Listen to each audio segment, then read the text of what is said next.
We're going to work in group exercise ramp 4 point markings. Okay, this is at 10.8 on 10-22 if you're following along in the manual. So we're going to be doing this in the corridors file again. You could create your own file for just pavement markings if you wanted and reference in the corridors file so that you can see your pavement markings and reference in your civil geometry and do it in its own file. Just for the ease of class, we're doing it in the corridors file just to show you how it works. So step number 1, it says go ahead and open up the corridors ramp 4 J5P 3181. So we're going to do that. I'm going to open up project-wise. That's where we're located. And I'm going to open up that file. Again, you could have a file specifically for creating these points and even linear geometry.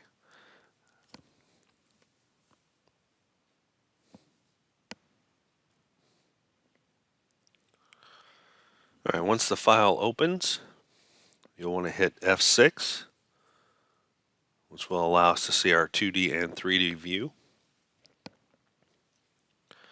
The next step in there, if we take a look at our manual, is we are going to zoom into C ramp 4, and then we're going to start civil AccuDraw station and offset. So here's ramp 4. We're zoomed into that location now. Civil AccuDraw should be down at the bottom of your screen, located here. I'll go ahead and kind of drag that out so you can see it. And you can turn on that Civil AccuDraw just with the left click on the Civil AccuDraw toggle. The option that we're going to use inside of Civil AccuDraw is going to be the station and offset. So we've got that highlighted here in our tools. Then we'll move out into window number 1, which is the 2D view. And we are ready to place a point. Okay, so if you're following along in the manual, we'll take a look at that. So from the geometry tab in our ribbon, we're going to go to horizontal and to point. And there's several different points that you can place out here. So let's take a look at that. We're going to the geometry tab up here at the top, and in our ribbon we've got points. If you look under here, you can see you've got placing a point. You can do the equally spaced points. Those are old tools that we have always had. There's locate a point. That is a little bit of a different tool. But if you take a look at some of the chapters dealing with the point tools and the geometry tools, you can figure out how those work. And then there's modify points. We're going to take a look at just the point one. Okay. And so we've opened up our point tool, which was step 5. Step 6 in the point dialog, we're going to set the following information. Our elevation mode is going to be a plan element. We're going to be picking that element from the screen, which will end up being ramp 4. We've got an elevation offset of 0.5, which is going to be 0.5 above that plan element profile location. Then we're going to be rotation mode of relative to alignment. Okay, so for ramp 4, it's got a certain bearing on it, and we're going to be relative to that, either parallel or perpendicular, or however the cell is drawn. And then we've got a rotation in there that we've filled out of north 0 east, and we'll be filling that information in. And for this first one, we're putting in a straight arrow. So let's go pick all of that information. So we've got a plan element. You can see you can do none. You can do a value, which if you know the elevation, you can place that in there. Terrain model, you can do that. Select a terrain model from the screen and be above that or below it. And then a plan element. So we're going to pick plan element. We're going to have our elevation offset. We're going to go ahead and put in 0.5 and tab through that. Our rotation mode, we're going to be relative to an alignment. We can do that or an absolute value or have no rotation. Okay, so on that one we're going to do relative to alignment. Our rotation, we're going to put in north, and then we're going to have 0 and east. So N0E, that means we'll be right along that alignment. Okay, our feature definition, we're using a straight arrow on here. To get to that, you'll do the drop down for feature definition. And our feature definitions, we've got points, design, and then we're going down to design standards, pavement markings. And in the pavement markings, we have all of the standard or common cells that we use for roadway point markers. In this case, we're going to use the straight arrow, so I'll pick that. Now the straight arrow feature definition goes ahead and fills out the name and a description. You could change any of this stuff that you wanted to. You could put a station down here in this description or anything like that. Let's follow along in the manual here. We're just going to leave it at straight arrow all the way through. It says at the prompt, locate elevation plan element. We're going to select the ramp 4 baseline. So if we move out onto the screen, locate elevation plan element, we're going to go out and select the ramp 4. So let's highlight that, move out onto the ramp 4, and here is ramp 4. So I'm just going to left click on it. It says elevation offset. We've already filled that out in our dialog, so all we have to do is left click to accept that. Locate the reference element for rotation. We're also going to base that off of ramp 4, so we're going to left click on it. And then now we have Civil AccuDraw that pops up. So if you take a look at what we've got going on in here, we have now gotten all the way down through step 9, the reference element for rotation.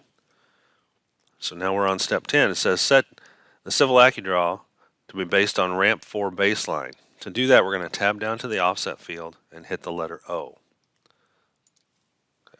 So in Civil AccuDraw, we're going to tab down to the offset field and hit the letter O on the keyboard, and then it's going to ask you to select a reference.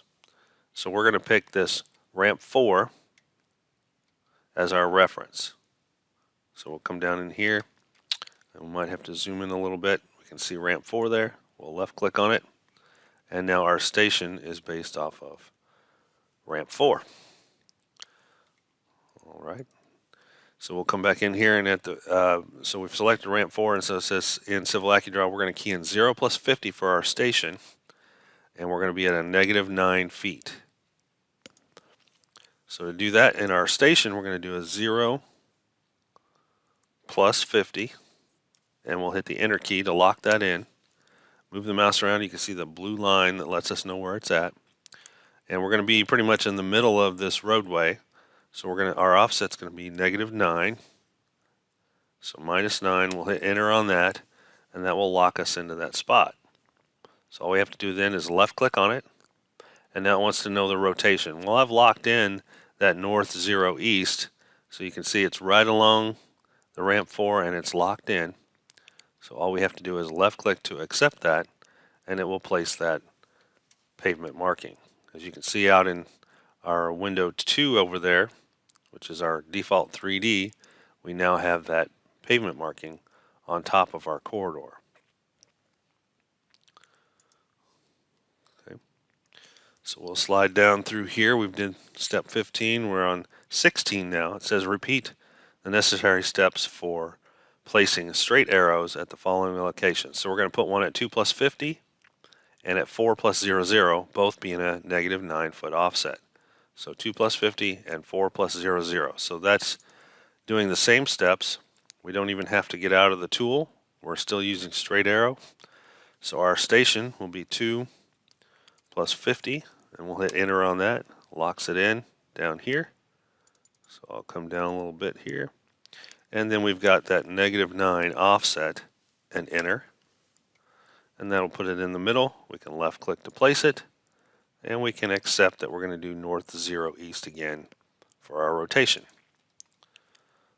Okay, if we zoom out in our 3D window, we'll start seeing that show up here. And then we have one also at 4 plus 00.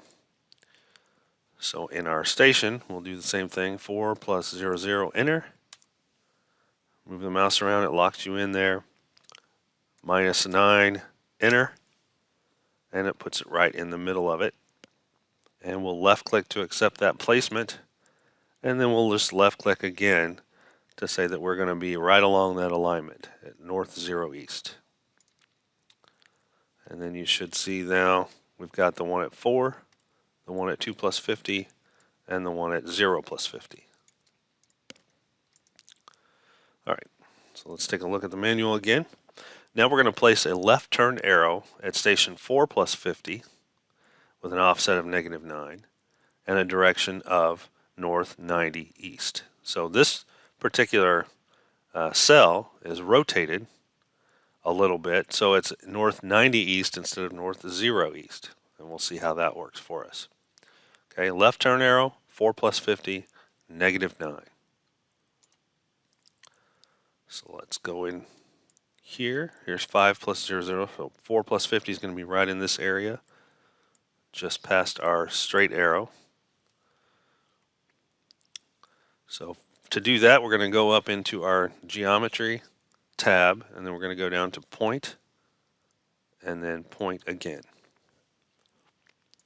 So everything in here is basically the same except for our rotation and the feature definition. So we're going to make our rotation north 90 and hit enter on that to lock it in. And then instead of a straight arrow, we're going to do the drop down, and we're going to be looking for a left turn arrow. So we're going to go ahead and double check that. Left turn arrow, that's the one we want. It'll go ahead and fill out the dialog for us. And we'll just come out on the screen and do exactly what we did before. Locate the plan, the elevation plan element. So we're going to come out here and pick on the ramp 4. We're going to be 0.5 above that, so we'll left click to accept that. Locate the reference element for rotation. Again, we'll pick that ramp 4. Okay, and then we move out on the screen. It's asking for a station and offset. So we're at 4 plus 50, and we'll hit enter. And that should lock us in right there. And then we are at -9. Enter. You can see it locks you in there. We'll accept that. And then we've got a north 90 east, so we're actually rotating this 90 degrees based off of this ramp 4. So we'll go ahead and left click to accept that rotation. And that will place it in that location. Okay, you can use the modify tools if you didn't like the 9-foot offset. You could change that. A lot of times you can left click on one of these, and you can see I've got a -9 there and a 4 plus 50. You can click on that -9. Maybe it should be -7 and enter that in, and it'll move it back to that location. And you can see the way it looks in 3D. Okay, so let's take a look at the manual again. So we've placed it in there, and now we've got reports that we can do on it, and we've got the geometry general tools, reports, and there's a point feature station offset elevation report, and that's the one we're going to choose. Okay, so let's look at that under geometry. We'll go down to reports. We've got a point feature station offset elevation report. We'll left click on it. First thing it asks for out here, and we can follow along in the manual, it says locate the baseline element. We're going to pick ramp 4. And then it says locate the first offset element. We're going to go grab those 3 straight arrows and the left turn arrow. Then we're going to right click when we're finished, and we'll open that report up. Okay, so let's do that. So it says locate the baseline element. We're going to zoom in and grab ramp 4, just left click on it. Locate the first offset element. So we're going to zoom out where we can see these, and I'm just going to left click on each one of these point markers that I put out there. The 3 straight arrows and the left turn arrow.